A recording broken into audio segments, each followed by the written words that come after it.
What's up everyone, it's Victon here with another Path of Exile League Starter Guide for 3.12 Heist League. And for this one we're going to be going over a Burning Arrow Elementalist that also uses the new skill Flame Wall. Burning Arrow was already pretty solid with great ignite damage and very solid map clear speed, but slightly lacked single target damage on in-game bosses. But now with the addition of Flame Wall, I really think it could take the build to the next level. Before we get going though, if you end up enjoying this guide, do consider subscribing and liking the video, and checking out some of my other League Starter guides for Heist League that I already have up, as well as many more guides I have coming over the course of the next few months with the League. Now, how we're going to do this guide is, I'm going to go ahead and throw up some gameplay footage from Harvest League of the build, and it'll be the same concept, it just won't have Flame Wall in there, but we'll talk about that later. I just wanted to give y'all at least a general idea of what the playstyle looks like. In Heist League, it will be doing a lot more damage though, so a great buff to the build. Anyways, just a quick intro here, and the way we'll do this guide is mainly stay in Path of Building to discuss the build since it's theoretical at this point, and Path of Building isn't updated to have the new skills. And of course, it being a brand new skill, I actually haven't played with Flame Wall, but reading up on the skill and doing a lot of theory crafting, I have come up with a good all-around League Star build for this, and I think it'll perform quite well. It has decent defenses with 30% physical damage reduction, attack and spell dodge, and a life pool of about 6,000 life at level 93 with pretty mediocre gear. The map clear speed is very solid for a League Starter, and the boss damage with Flame Wall, I would have to imagine, is also pretty solid.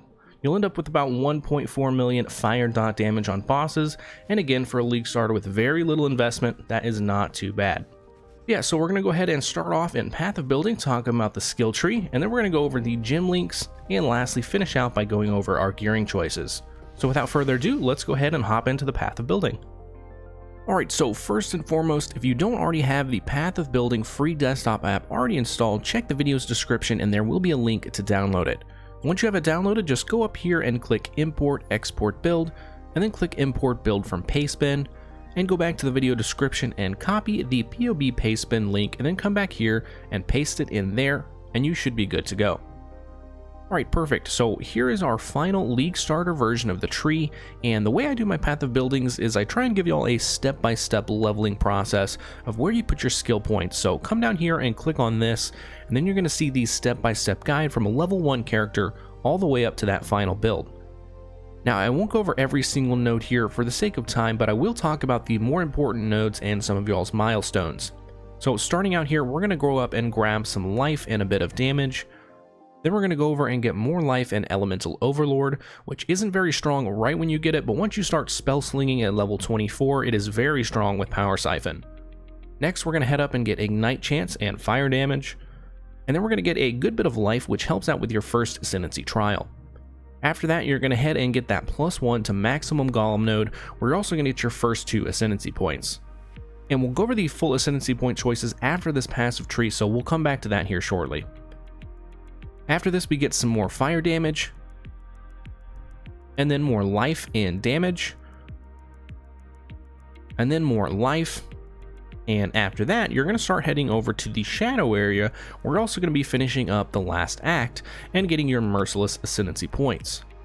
From there, we're going to grab some more life so we can start progressing through maps comfortably, and again, some more life. After that, we do get some more fire damage, which should help you push into yellow maps. And then from there, we're going to cruise on down and grab some spell and attack dodge chance, which should further help you push into red maps, where you're going to start being able to use your bow and your helmet instead of spell slinging. Now, as far as your Ascendancy, you are going to want to, of course, go with Elementalist. After doing some testing, I do think this will be the best choice for Burn.Ignite version of the build. Now, we're going to first pick up Shaper of Desolation, which helps a bit with clear speed but isn't too groundbreaking. Next, we're going to get Beacon of Ruin, which is a crazy amount of damage. It's 20% more multiplier for our burning dot damage, so it's a really nice boost here. For our Merciless Trial points, we're going to be picking up Liege of the Primordial, which gives us an additional Golem. Our first, of course, being a Chaos Golem, and then our second from the skill tree being a Stone Golem. And then for this third one, we're going to be picking up a Flame Golem, which should help out with your dot damage. It also gives some nice Golem buff effect here, so a lot more physical damage mitigation, some more life regen, and like I said, that dot damage. Lastly, for our Uber trial, we're going to go with Elemancer for an additional Golem, which at this point gives us a 4th and final Golem. At this point, we're going to add in Ice Golem, because we're going to have our bow and helmet equipped at this point, so we do need that extra chance to hit. Lastly, here on the skill tree, we will be anointing the Burning Brutality node, which is quite cheap to anoint, and it's going to give us a lot of fire dot damage. And that is it for the skill tree, so let's go ahead and move on to the gem setup. Alright, so what we're going to do here is I'm going to go ahead and lay out a mini step-by-step leveling guide for you guys on what you should pick up gem-wise as you're leveling up. From levels 1 through 8, we're going to be using Freezing Pulse with added lightning damage and Blast Chain Mine. That'll combo with Flame Wall, Combustion, and Onslaught. Onslaught, of course, you're going to be getting from running to town on a Scion real quick before you start your Witch character. The Freezing Pulse projectile shooting through the Flame Wall should add some additional damage here. Nothing too crazy, but it's not for too long that we're going to be using this. You also want to get Frost Blink and Arcane Surge. Next, from levels 12 through 24, we're going to be switching over to Blazing Salvo with added lightning damage and Blast Chain Mine, and again combining that with Flame Wall, Combustion, and Onslaught. Here we're also going to add in Smoke Mine to our movement setup, and go ahead and turn on Herald of Ash when you get it. We do pick up a Wave of Conviction here, but only use it for debuffing bosses. We also want to go ahead and craft a wand like this around level 8 to 11, so fighting Merveil is a bit easier. To craft this wand, we're going to go ahead and find an iron ring and sell it to the vendor with a green gem to get a topaz ring. Then sell that topaz ring with an alteration and a magic wand, and bam, you have a crazy damage boost wand. Moving on to levels 24 through 31, we're going to start Spell Slinging here. The 4 link you're going to want to aim for in order of importance is Spell Slinger, Blazing Salvo, Lesser Multiple Projectiles, and Added Lightning. Next is our Flame Wall, and we're only going to need it to be a 3 link for a bit, so it's going to be Flame Wall, Combustion, and Spell Slinger. We also go ahead and turn off Herald of Ash here because we're also going to be running Wave of Conviction, Spell Slinger, and Combustion. Spell Slinger got changed this patch and now costs more mana to reserve, so we don't have space for Herald of Ash sadly, but the Fire Exposure Wave of Conviction gives us beats it out and adds a ton of additional damage. So we're going to want to go with that until we start using our bow much later on. From level 31 to 38, we do pick up a 4th link here for Flame Wall and add in Swift Affliction from the library quests, along with getting a 2nd wind from the library vendor, but only if you have 2 or more chance orbs at this point, as we do want to save up our chance orbs for our golems. You can always come back and pick it up if you have more chance orbs later. Moving on to level 38, where we pick up some bigger damage gems here, you're going to be putting in Greater Multiple Projectiles in place of Lesser Multiple Projectiles, and switching out Added Lightning for Immolate. We also put in Deadly Ailments instead of Swift Affliction for our Flame Wall, and change out Combustion for burning damage. Also at level 34, you can add in 2 Golems, assuming that you get your skill points for the tree for that +1 to maximum Golem. Now after this, you can just cruise on and finish out the campaign and onto maps with this setup. Once you get into maps, I'll go ahead and show you guys what you're going to want to be aiming for your final setup once you switch over to Burning Arrow. You're going to want to wait and make that switch until you at least have Zoph's Nurture's Bow and your Asenath's Chant helmet. Luckily these items are pretty cheap and shouldn't be too hard to grab early on. For Burning Arrow, we do want a Vol Burning Arrow if you can get it, Immolate, Elemental Damage with attacks, and Deadly Ailments. And then for our 5th link, we're going to be adding in Burning Damage. And for our 6th link, we're going to be adding in Swift Affliction. Now this will be in our Zoph's Nurture Bow, which comes with a free level 20 Ignite Proliferation, which gives us even more fire damage over time, and then spreads that burn to enemies around them. Next is our helmet setup, and we're going to go over this in the gear section a little bit more, but what we're going to be doing is we're going to be using a unique helmet called Asenath's Chant, which casts the spells inside it when you attack with your bow. This combos perfectly with our setup here. We're going to be using Flame Wall, Wave of Conviction, Combustion, and Deadly Ailments.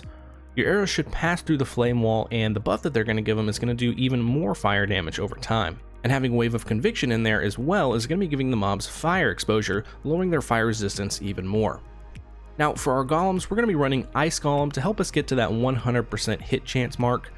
We're going to be using Stone Golem, Chaos Golem, and Flame Golem.